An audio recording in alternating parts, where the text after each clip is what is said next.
Pada bulan Maret 2019, Xiaomi secara resmi merilis Redmi Note terbarunya, yaitu Redmi Note 7. HP yang menghebohkan pasar di harga 2 jutaan kala itu menawarkan beberapa hal baru yang belum pernah ada di smartphone lain di kelasnya. Nah, sekarang sudah lebih dari 1 tahun semenjak diluncurkan, dan ini adalah review dari Redmi Note 7 di tahun 2020.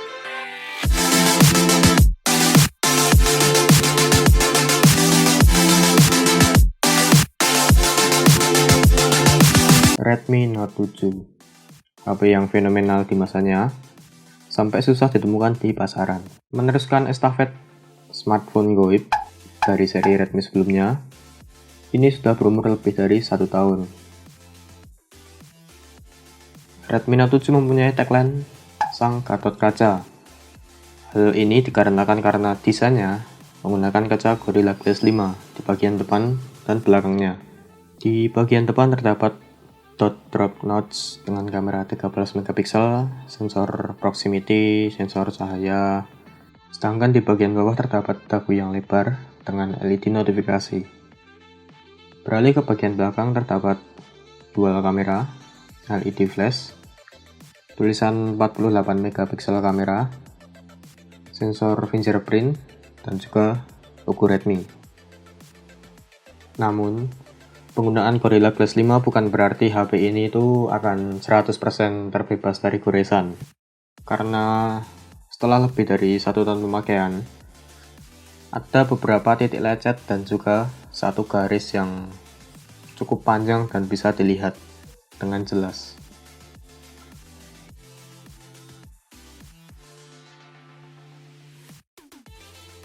Redmi Note 7 menggunakan layar 6,2 inci dengan resolusi Full HD+. Panelnya sendiri menggunakan IPS dan sudah dilapisi dengan Gorilla Glass 5. Viewing angle luas,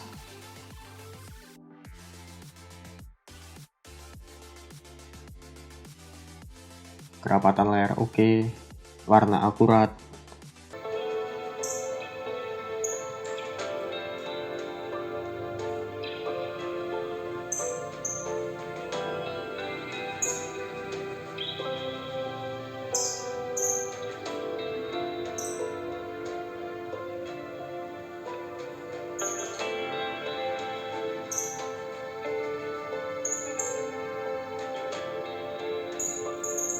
Tidak ada dead pixel maupun bleeding.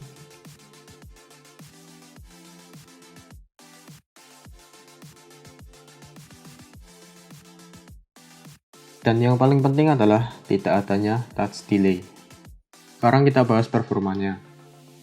Redmi Note 7 menggunakan prosesor Snapdragon 660 AIE, prosesor octa-core 2,2 GHz dengan fabrikasi 14 nm yang dipadukan dengan GPU Adreno 512.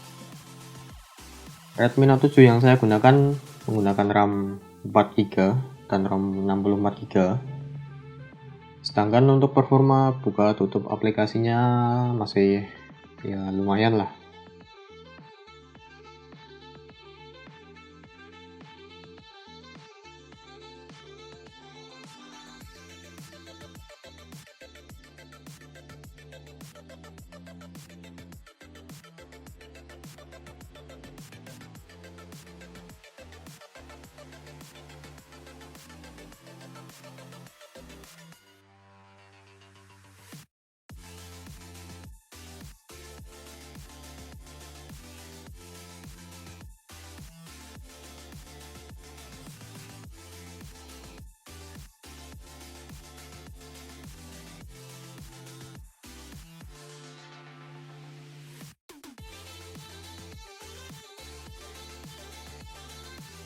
Sekarang HP ini berjalan pada MIUI 11 di Android 9 Pie.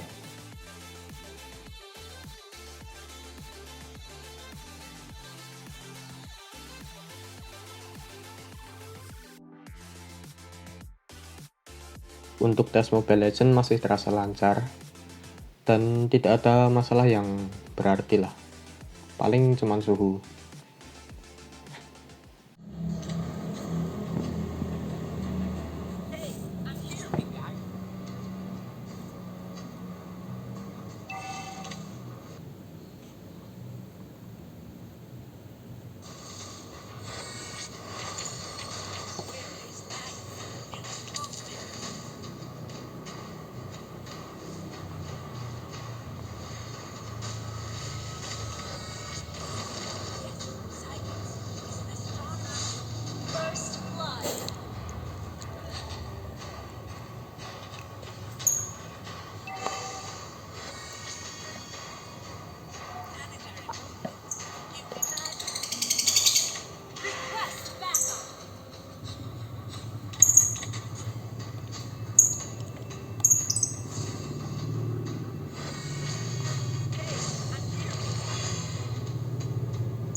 Redmi Note 7 memiliki satu isu yang terkenal, yaitu masalah throttling.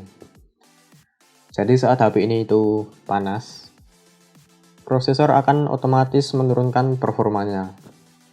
Hasilnya apa? Jadi gini, misalkan kita bermain game. Pada awal-awal bermain itu gamenya terasa lancar, namun pada seiring berjalannya waktu, semakin memanasnya HP, performa yang kita dapatkan pada gamenya itu semakin nge-lag. Hal ini dikarenakan throttling tadi. Jadi experience gaming kita itu kurang maksimal.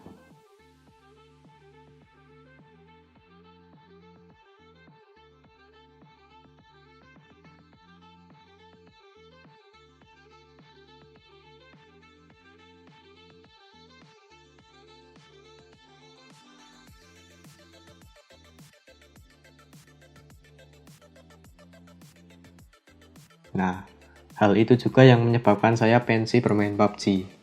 Karena selain nggak jago, HP-nya sendiri ya gitu, suka throttling.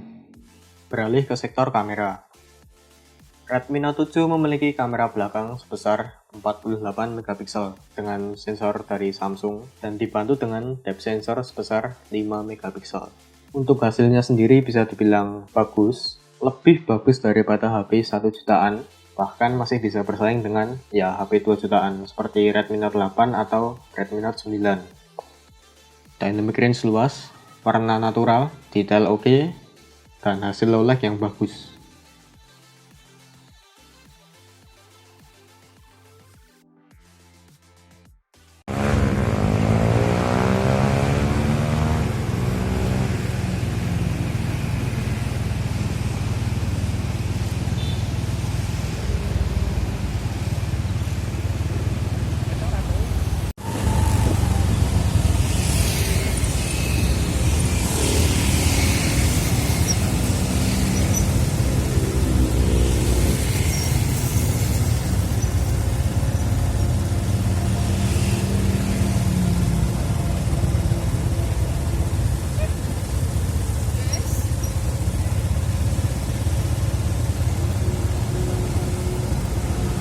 Untuk suara speakernya keras dan tidak cempreng, cukup ngebas lah.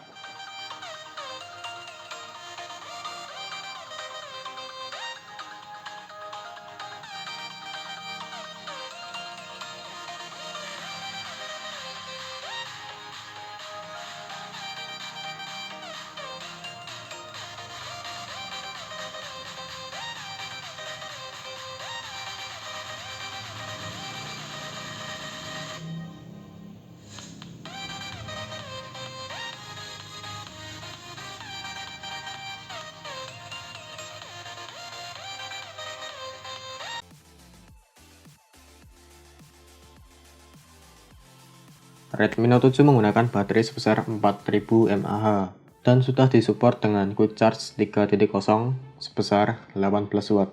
Untuk penggunaan standar saya sehari-hari seperti banyak di sosmed dan sedikit di gaming, Redmi Note 7 masih mampu menemani saya selama pagi sampai malam hari. Untuk chargingnya sekitar 1 jam 45 menitan lah, dengan charger yang sudah support sampai 24 Watt.